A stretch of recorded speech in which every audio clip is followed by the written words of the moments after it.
ठीक है sir. Infosys 1300, 300 quantity, और कोई स्टॉक है? और एक भारत इलेक्ट्रॉनिक, ओके।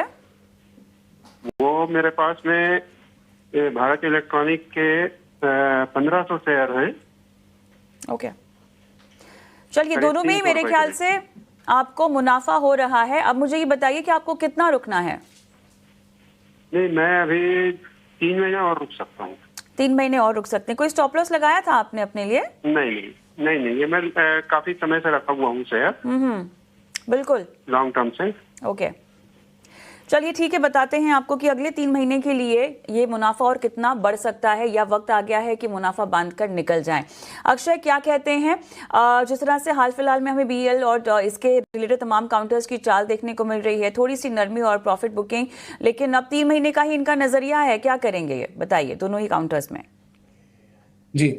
तो इन्फोसिस की बात करें तो सबसे अहम चीज जो आपको ट्रैक करना है वो क्वार्टरली नतीजे रहेंगे। मेरे हिसाब से सेकेंड हाफ ऑफ जुलाई में इन्फोसिस अपने नतीजे अनाउंस करेगा, जिसके बाद आपको कुछ एक डायरेक्शनल मूव बन सकता है स्टॉक में।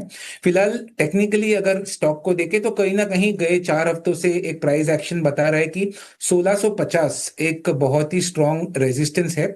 और अगर ब्रॉडर टेक्निकल आउटलुक भी देखें, अगर 1650 भी ब्रेक करे तो फिलहाल 1700 तक ही टारगेट अगले 1.5 से 2 महीने के लिए बन पा रहे। तो जो सेटअप है टेक्निकल वो न्यूट्रल है, कहीं ना कहीं 1650 और 1550 ये रेंज है।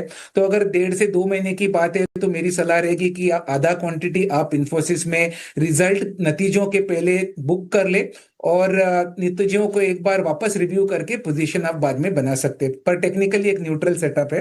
और बीएल की बात करें भारत इलेक्ट्रॉनिक्स की, तो एक तरफा चला है, लॉन्ग टर्म इन्वेस्टर है, तो मेरे हिसाब से कोई आपको चिंता वाली बात नहीं दिख पा रही है। बस ये मंथ शायद जुलाई मंथ एक तरफा चलने के कारण शायद साइडवेज हो और 400 और 450 ये रेंज के दायरे में सीमित रहे। पर लॉन्ग टर्म के लिए अभी भी स्टॉक काफी पॉजिटिव है, तो बने रहने की सलाह रहेगी।